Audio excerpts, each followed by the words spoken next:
there, and welcome back to another video of jPlay. I'm Marcus, and today I want to show you some rounds of Kingsport Festival, a game by the designers from Kingsburg. And if you know this one, you might recognize some mechanics. Unfortunately, I only have the German version of the game, but a big thanks to Cosmos for providing me this reviewer's copy, and I'm pretty sure we'll get along with it. As usual, I will try to do my best to translate everything in near time. The background of Kingsport Festival is based on the Cthulhu universe created by the genius mastermind H.P. Lovecraft. And if you now think, no, not another Fight Cthulhu game, I can calm you down. In this one, you are not an investigator, you are the high priest of a cult and try to awake some of the coolest great old ones and fight investigators yourself. Sounds cool? It definitely is. It's up to you to devastate the world. The game comes with a lot of components and cards for various purposes. So, here for example are 3 piles of spell cards, one for death, one for evil and one for destruction. One thing that definitely divides Kingsport Festival from Kingsburg are the scenario and the festival cards that will alter the game each time you play it. Most important is the scenario card that will tell you when the investigators will attack and if there is a festival card at the end of the game. Speaking of investigators, they will be drawn randomly during setup, and here you can see that there are 4 stages of investigator shown by the number here on the card. So each game will not only be different in respect to the scenario and the festival, there is also a huge variety with investigators you will be facing. And for those who need even more randomness, each attack will be accompanied with an event card, of course also completely random. So in total you get 24 investigators with different strength, 18 different events, 12 scenarios and 5 festival cards. Note, not every scenario has a festival card at the end, and for your very first round the designers recommend to not use a scenario at all to get behind the rules. But I think the core rules are pretty straightforward. Unfortunately, the game is not designed to support only 2 players, but from some forum threads at BGG I heard rumors that the designers are considering special scenarios for only 2 players. Maybe some fan-made scenarios will appear anytime soon. If not, maybe you can have both players play 2 cards at the same time and maybe sum up the victory points for your cards in order to determine the winner, but to be honest, I have not tried it out yet. And by the way, yes, it's all about victory points. The cult with the most elder signs will be the winner and is allowed to have a beer with Cthulhu at the festival in Kingsport. So this would be the setup of a 3-player game. Each player grabs the disc and cylinders of his color and divide the domain cubes for evil, death and destruction, which are basically the currencies in this game.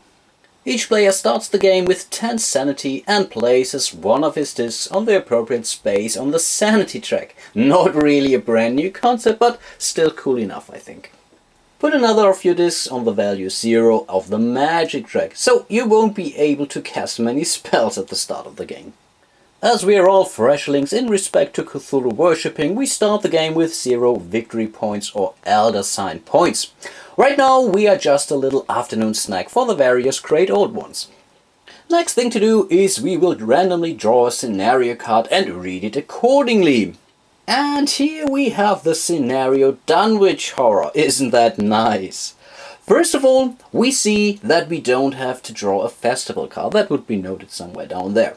Then we check when the investigators will attack, shown at the bottom of the cards. So basically here in rounds 3, 7, 10 and 12.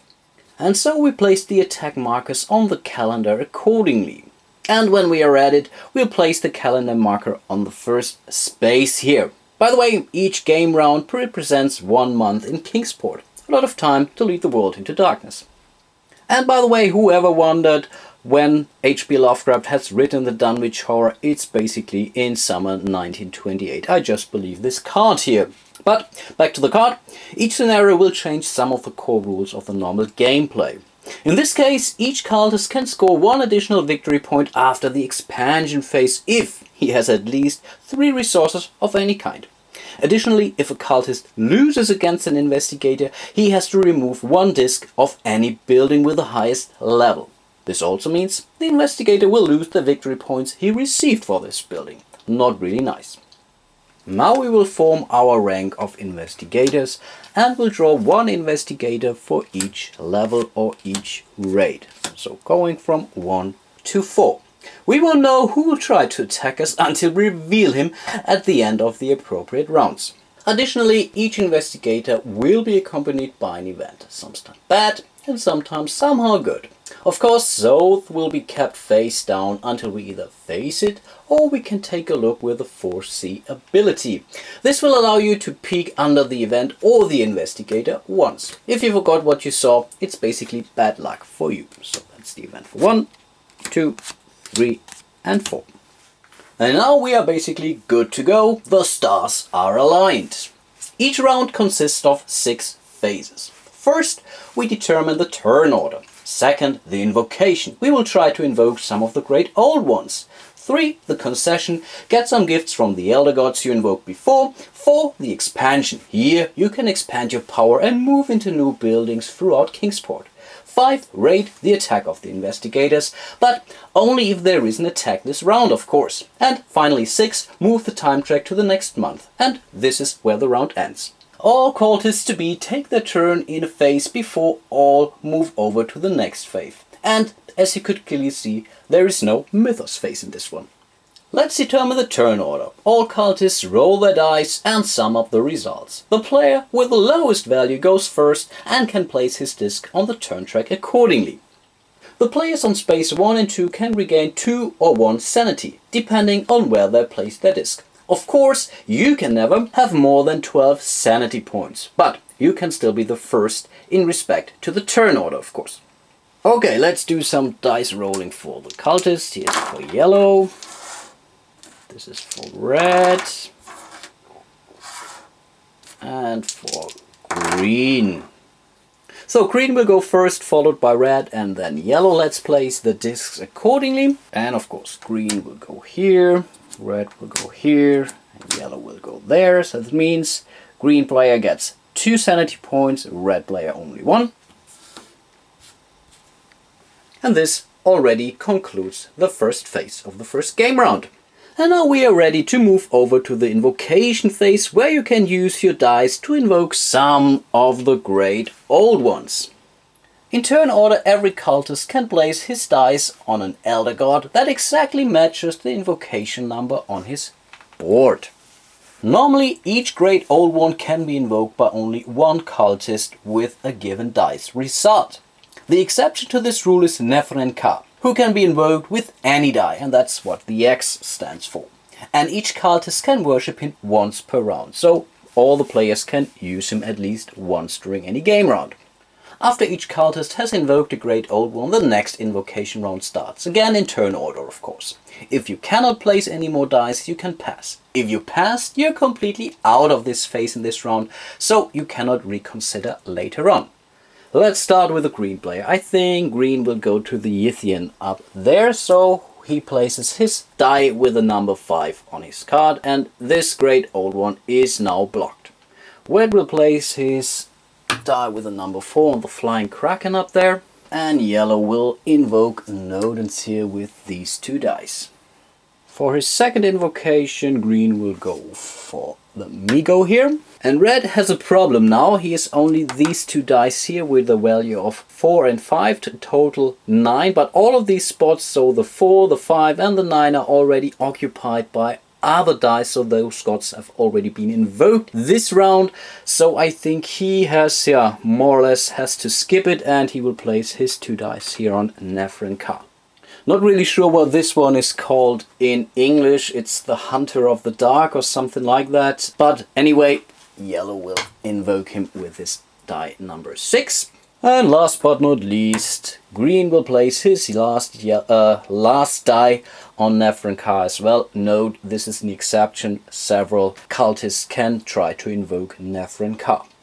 After we all have invoked the great old ones, it's time to harvest. So we move over to the concession phase. This time you do this in the order of the number on the sheets of the great old ones. So starting with the X at Nefrenka, going all the way to 19 Azathoth.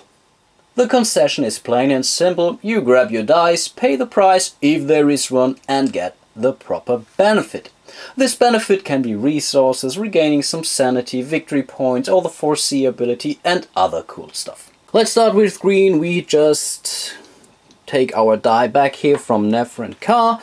Normally we could now choose whether to gain 1 sanity back or paying any 1 resource and gain 3 sanity back, but I think in this case it doesn't really matter for the green player as he's already fully loaded, so he's mentally in good shape, I think. This is a little bit different for the red player, so he will also claim his 2 dice, and so he gains 1 level of sanity. Then we come to Migo here. Now you can choose whether to go for an evil resource or a death resource, and I think green will take the death resource here. Here red has to pay a price, and this price is 1 level of sanity which he has to give up, but then he's allowed to take 1 destruction resource and he gains 1 magic point. This one is pretty cool. You pay 1 level of sanity, then you gain 1 victory point, 1 spell and 1 magic point. Let's pay the sanity point, grab a victory point, gain 1 magical point and grab a spell, and I'm just taking 1 evil spell here. And this is a pretty cool spell, Sadducismus Triumphatus, the true notion of a spirit. Basically what it does in the invocation phase, you can add 2 to your die roll and then you can reduce the amount of sanity you would lose for this invocation. Not too bad. Then we come to the first die of the yellow player. Yellow has to pay 1 level of sanity in order to gain any 1 resource and 1 magical point. So he's already down to 9. He gets 1 resource of his choice, and I think he's going for a death resource, and then he gets a magical point. And then we already come to the last concession of this phase, and this would be the yellow player as well. Again, he has to pay 2 levels of sanity, but the reward is really huge. He gains 2 spells and 3 points for magic, so this is really something.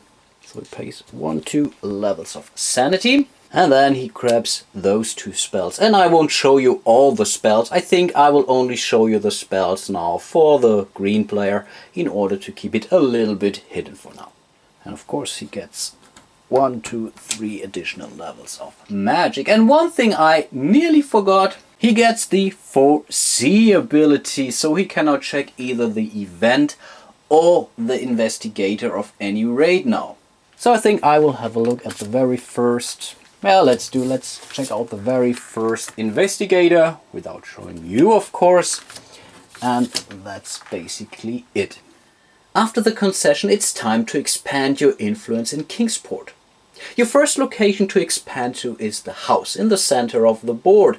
And this expansion is also pretty cool because it gives you any 1 resource you might choose. Some of the other buildings here will cost you resources, so here are the costs and here are the rewards. Of course, this is completely optional, but you definitely should expand as quickly as possible as cool benefits await you throughout Kingsport. The buildings on the game board do not show any instructions, as the game comes with those cardboard tokens that explain what each of the buildings do. I believe this has to do with production reasons, as they could keep the board language independent.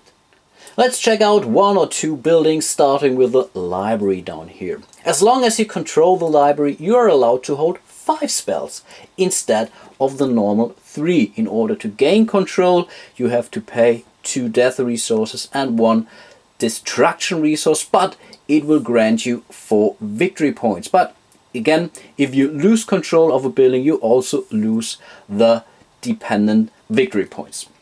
And here the dogs, they grant you 1 strength during a raid. Again, you have to pay 2 death resources, and as long as you control it, you hold 1 additional victory point.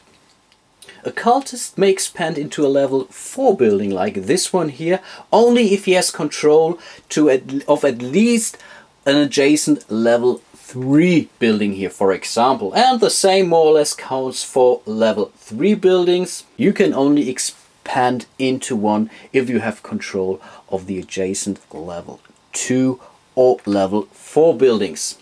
In this very first round, I think this is definitely a no-brainer for the cultists. All of them will expand into the house at the center of the board. Now they can choose a reward, and I think green and yellow will go for death resources each, and red will go for an evil resource. Also, really important, each cultist can only expand into one single building in any given round. And of course we must not forget the scenario Dunwich Horror here, and it says at the end of the expansion phase, each cultist who has at least 3 resources of any kind gains 1 cult or victory point, but right now that's not the case for anybody. As soon as everyone had the chance to expand, we come to the raid phase. In this scenario, the first attack would occur on the 3rd month, so let's assume this would be March. So we can skip this phase for now. So we can start the 6th phase of the game round and just move the time marker to the next space. So I guess I will show you at least 1 or 2 more rounds to show you what the attack may look like, and maybe show you some of the other great old ones. And of course I'm curious as well. Again, we come to the turn order: yellow, red and green.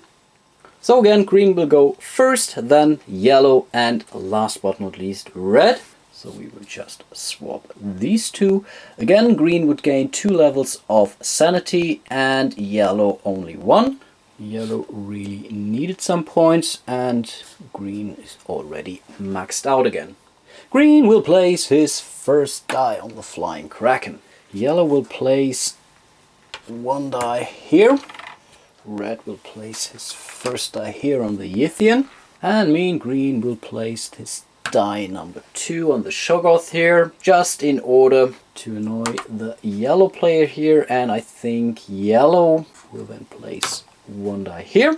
And red will go to Rantegoth, and green and yellow will both place their remaining die on Nephron Ka.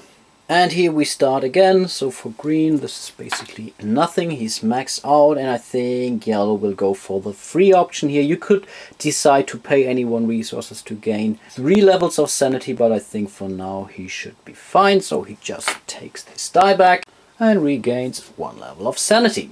Here yellow will grab an evil cube, green a black cube, and here he has to pay 1 level of sanity, and therefore he gains 1 destruction point and 1 level in magic. Again, here red has to pay 1 level of sanity, but therefore he gains a victory point, a spell, and a magic point. So here's the victory point, here is the spell, and 1 magical point. Here yellow will pay 1 level of sanity. He takes 1 level or 1 resource destruction, and also 1 level in magic. And here red will pay 1 level of sanity, and therefore he gains 1 death cube and 1 destruction cube. Then we come to the expansion phase, and I think green will definitely expand into the docks, therefore he has to pay 2 death resources, but therefore he gains 1 victory point. And I think yellow will do the same, so he will also pay 2 death resources, and therefore he gets his first victory point. And I think red will move into this, I think, trade hall whatsoever. He has to pay 1 death resource, and therefore he also gains 1 victory point. Now we check our scenario card, the Dunwich Horror, and we check who has at least any 3 resources. Right now that's only the red player, so red gains an additional victory point.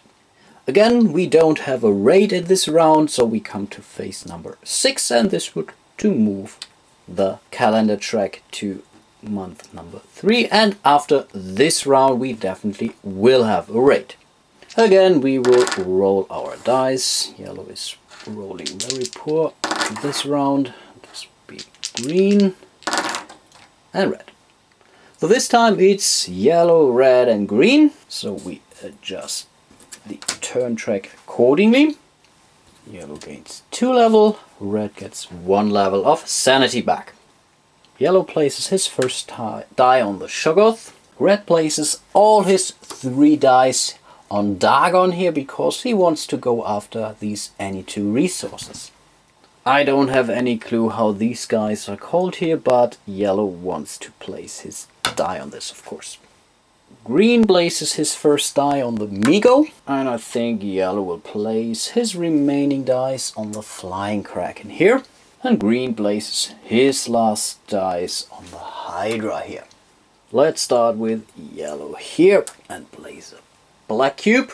Green is going for an evil resource, and here yellow has to give away 1 level of sanity in order to grab 1 destruction cube and 1 level of magic. Green pays 2 levels of sanity in order to grab 2 purple and 1 red resource. And here red pays 2 levels of sanity in order to gain 1 victory point and 2 any resources, and he goes for death resources here. Let's move over to the expansion. Yellow definitely wants to move to the trade hall here. He has to pay 1 death resource. Therefore, he also gains a victory point, of course. Red will move to the docks, also by paying 2 death cubes and getting 1 victory point. And green wants to do something completely different. He will move to the clubhouse here by paying 2 evil resources, and this gives him 2 victory points. After the expansion, all the cultists gain a victory point because all of them have at least 3 or more resources.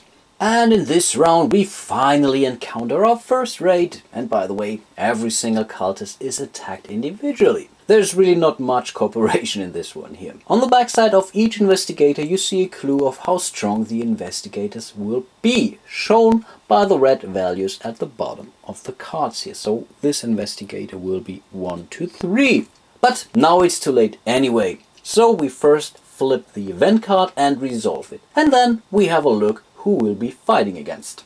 And in this case, this seems to be Ex Oblivione. First thing that it says, reveal the investigator. Okay, let's do that now. If the investigator has a strength of 3 or less, he gains an additional strength.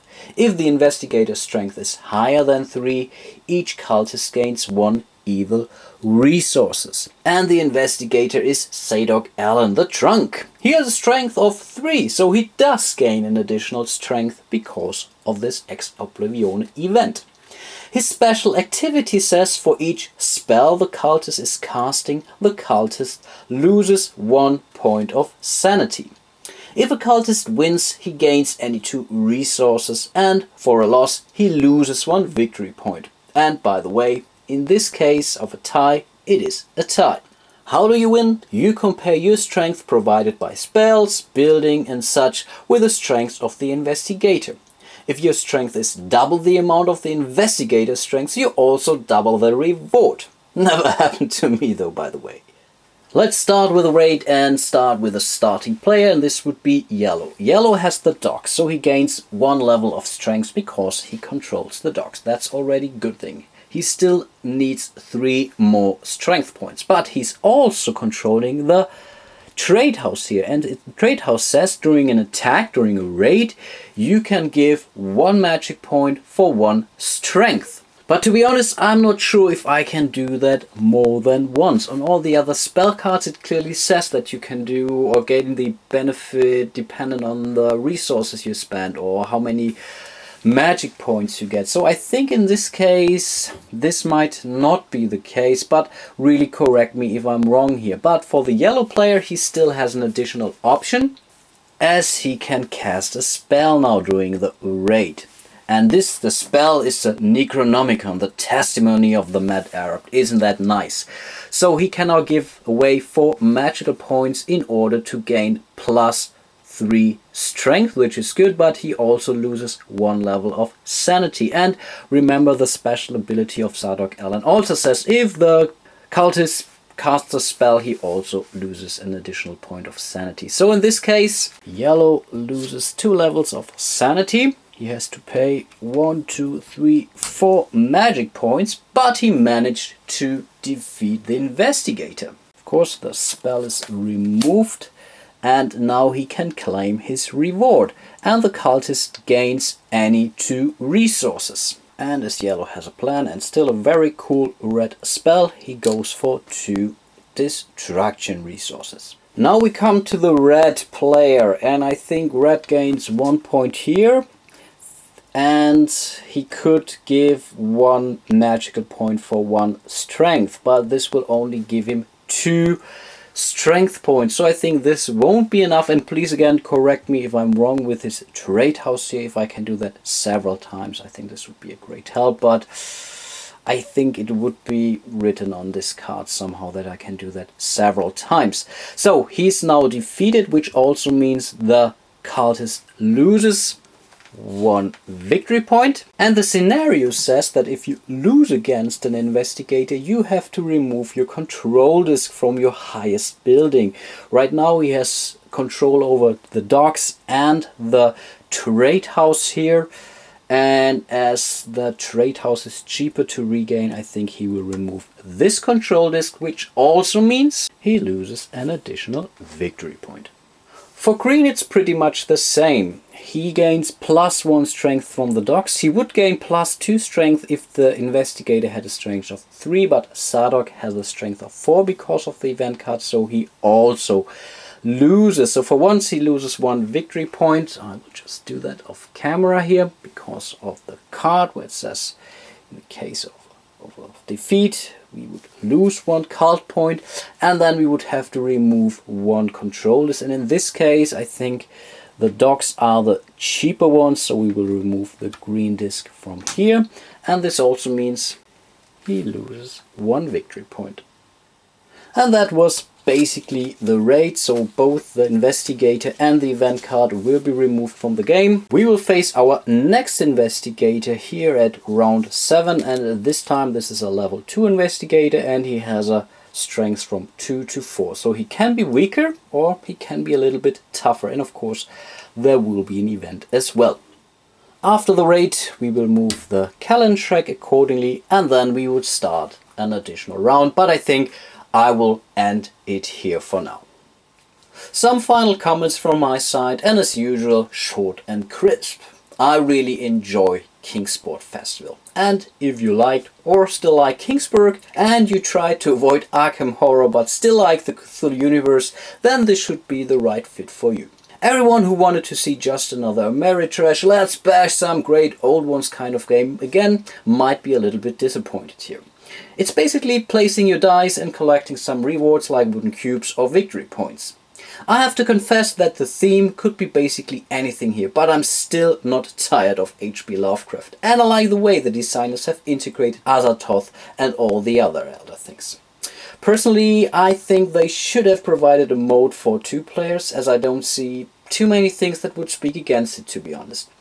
I certainly understand it for gamers where a lot of bidding intrigues are involved, but in the end here you place some cubes or some dice beside the board, but that's really only my real complaint about Kingsport Festival. I really hope you enjoyed my little walkthrough here, and I really hope to see you soon in one of my next videos. Until then, bye bye.